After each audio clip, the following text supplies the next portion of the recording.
तो आपका जो क्वेश्चन था आपने ट्राई किया उसको? यस सर, मैंने किया था। हम्म। तो सर मैंने ग्रुप में सेंड किया है, वो हाफ ही हुआ था। हाफ हुआ था। 11।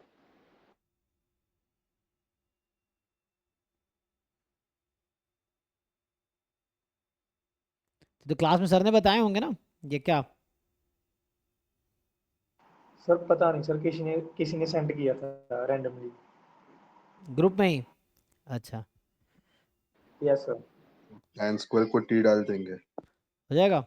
अच्छा, उससे हो गया था सॉल्व। हो गया था ना, भेज दो सॉल्यूशन हम, है ना? तो मतलब क्लास में हो गया था या जब आपने किया है? मैंने अभी सॉल्व किया जब भेजा था। ठीक है, तो भेज दो इनको, है ना? तो हो जाएगा, ये भेज देंगे हम आपको, ग्रुप में है ये, तो आपको भेज देंगे।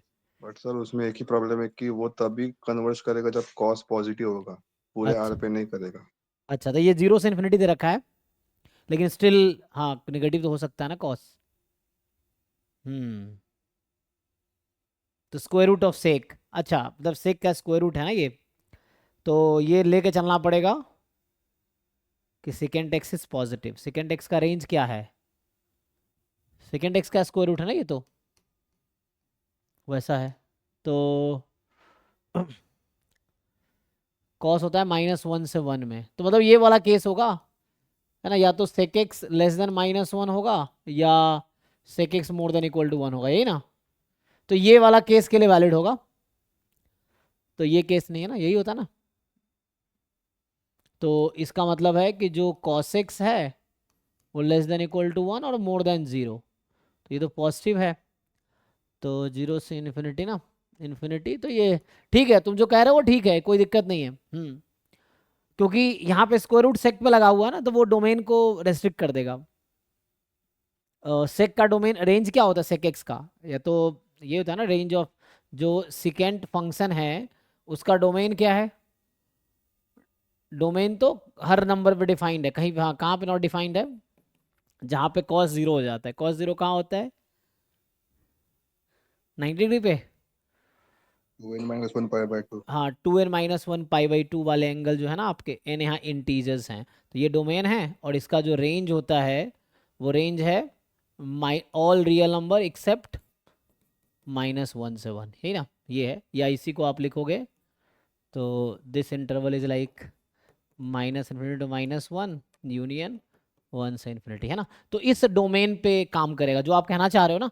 तो जब कोसे सेकेक्स का डोमेन ये होगा, तो उस केस में when sec x between 1 to infinity, तो मतलब कॉस बिटवीन 0 टू 1, तो ठीक है, वो ऑलरेडी वैसा हो जाएगा।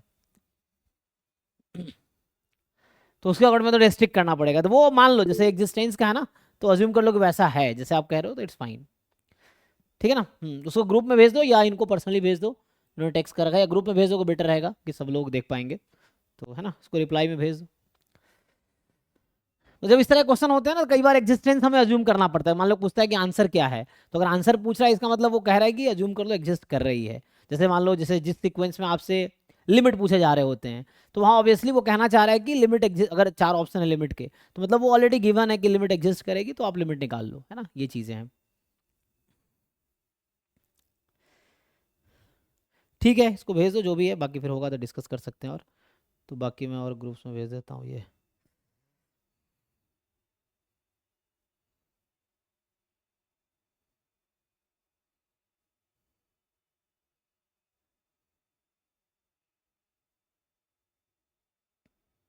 सर मैंने जिसे भेजा था, मतलब जिसने सेंड किया था उसे सेंड किया था पर्सनल पे, क्योंकि तब पता नहीं था कि रॉन्ग या राइट है, इसलिए ग्रुप पे नहीं सेंड किया था, कोई तो बात अभी। नहीं, जब आप भेजेंगे ना तो उससे पता चल जाएगा, आपको भी सीखने को मिलेगा। हमारा कोई बच्चा अगर क्लेम करता है कि ये गलत, तो उससे आपको भी सीखने को मिलेगा। डिस्कशन से हमेशा फायदा होगा, तो कोई दिक्कत, जैसे गलती करने से डरना नहीं चाहिए, है ना? आप ट्राई करो, मिस्टेक होगा होगा, क्या दिक्कत है, बट कोशिश करना आपके हाथ में है। तो आपको जो ठीक लगता है वो भेजिए, जिनको लगेगा कुछ गलत है तो वो फिर काम वो करेंगे, फिर आप डिस्कस कीजिए, फिर एक म्यूचुअली डिसाइड होगा कि हाँ कि क्या हो सकता है ना? तो उसे सीखने को मिलेगा आपको भी, तो कोई दिक्कत नहीं है। आपको अपना पॉइंट रखना है, जिनको समझ आएगा ठीक है, नहीं समझ आएगा वो डिस्कस करेंगे, है ना? उस तरह से।